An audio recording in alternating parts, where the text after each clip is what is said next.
Okay, let's dive in. Our mission today, it's really to try and wrap our heads around a particular kind of mind, one that sees an entire city, a whole metropolis, not just as a place, but as like canvas, ready to go.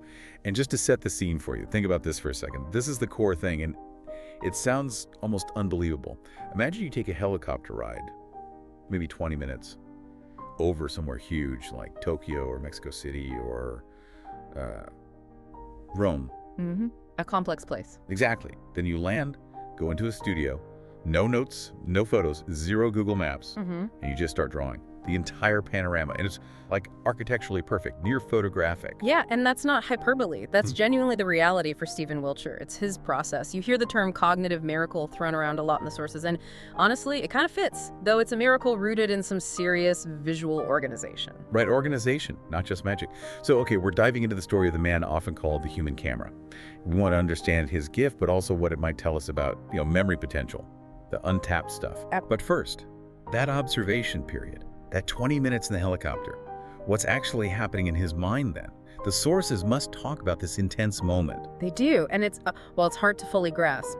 Outwardly, he's calm, might be listening to music, but inside, one researcher described it as seismic activity, just this constant, relentless intake of data. Seismic activity. Yeah. Wow. I mean, I find just walking through a busy city overwhelming. The noise, the movement. How does he even process that flood? Does he filter? It's less filtering out and more prioritizing structure. He's not ignoring the details, quite the opposite. He's logging the geometry. The curve of a highway, the exact pattern of traffic slow like ants, someone described it. Yeah. The number of windows on a skyscraper facade, that specific shape of a dome against the skyline. He's not just seeing the surface you see, he's compiling this huge, seamless 3D model in his head. It's deeply spatial. So, okay, if I look at a glass building, I see reflections, maybe the color. What's he logging?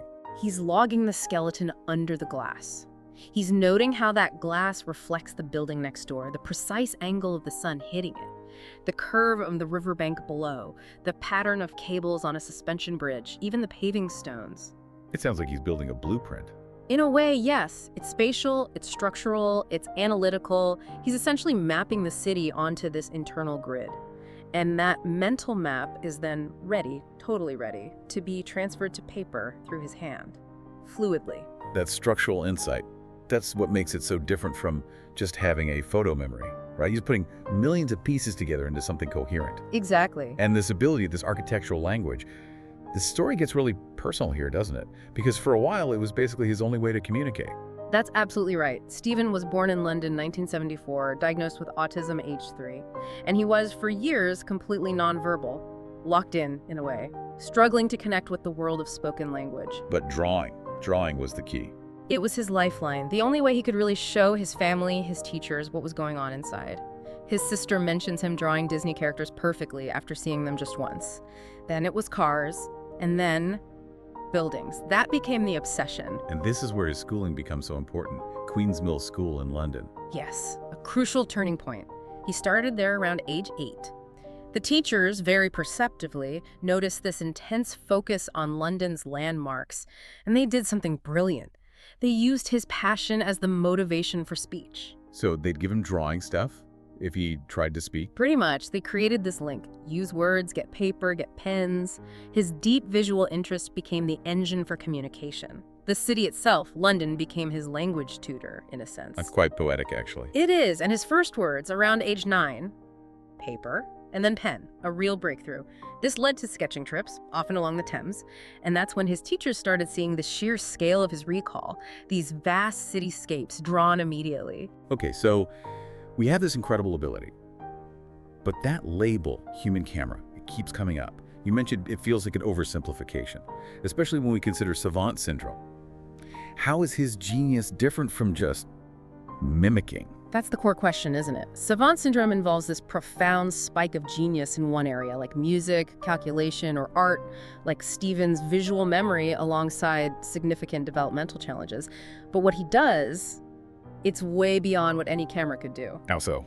Well, yes, his memory is eidetic, photographic, and recall, but crucially, it's also analytical. It's structural. Think about it. A camera just records light hitting a sensor. Flat image, it sees everything, understands nothing. Stephen sees the surface, yes, but he also understands the engineering underneath, the load-bearing parts, how everything fits together in 3D space on the grid. Right, the camera captures a moment, but he captures the logic of the place. How do we know it's analytical, though? How do we know he's not just recalling a super detailed photo? The proof is really in the drawing process itself, and sometimes in the subtle corrections. The sources mention he might intuitively fix a perspective that looked a bit off from the helicopter view. Oh, interesting. Or he might draw a part of a building that was hidden from view based on his understanding of architectural design. He can infer the missing piece. That's not just recall, that's analysis. It's this amazing blend of perfect memory and artistic or architectural interpretation. That blend makes the drawing process itself fascinating. People describe watching him as a kind of performance. The lines just flow. Absolutely. Total confidence. The lines are incredibly sure, straight, perspective spot on, all freehand. There's basically zero hesitation. And he can draw a perfect circle freehand, right? I read that somewhere. That's documented, yes. Using these fine liner pens, too, which are pretty unforgiving. You make a mistake, it's there. But mistakes are incredibly rare. The image seems fully formed in his head. The drawing is just getting it out onto the paper. And he has a method, doesn't he? Starts with a big landmark. Usually, yes. He anchors the drawing, finds a major landmark, could be the London Eye, Empire State Building, Burj Khalifa, and then meticulously builds the entire city outwards from there. The scale can be just huge. How huge are we talking? Sometimes over 10 meters long. Imagine a drawing stretching across a whole gallery wall, 10 meters of intricate detail, all pulled from memory after maybe 20 minutes of looking. That's just staggering. It is. But beyond the accuracy, it's how he captures the feel of the city, the personality of the place. Okay, let's talk about that texture. His Rome drawing, for example. It's not just accurate buildings, is it? What makes it Rome? With Rome, you feel the history. He somehow conveys the texture of time.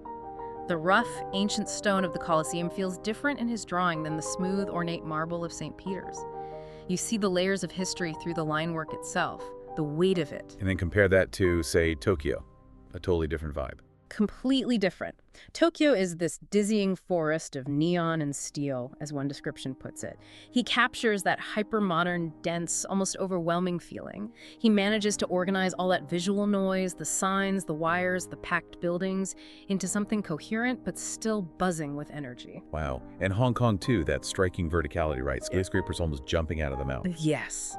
That contrast between the natural landscape and the sheer density of the vertical city.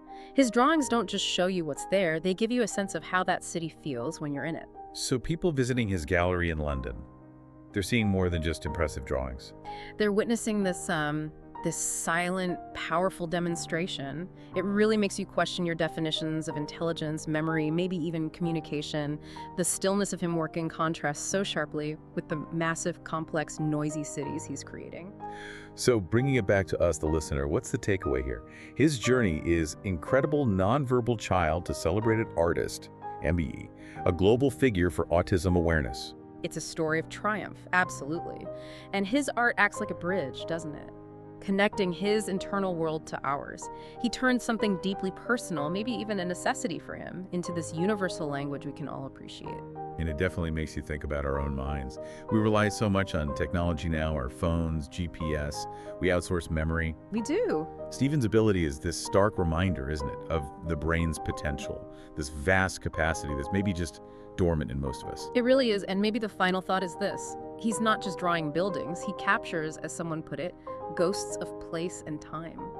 Think about it, this quiet man, a pen, a short flight, and he can sit down and basically hand an entire city back to you, whole, perfect. It's just, well, it's a testament to the kind of magic still possible, hidden right there inside the human spirit.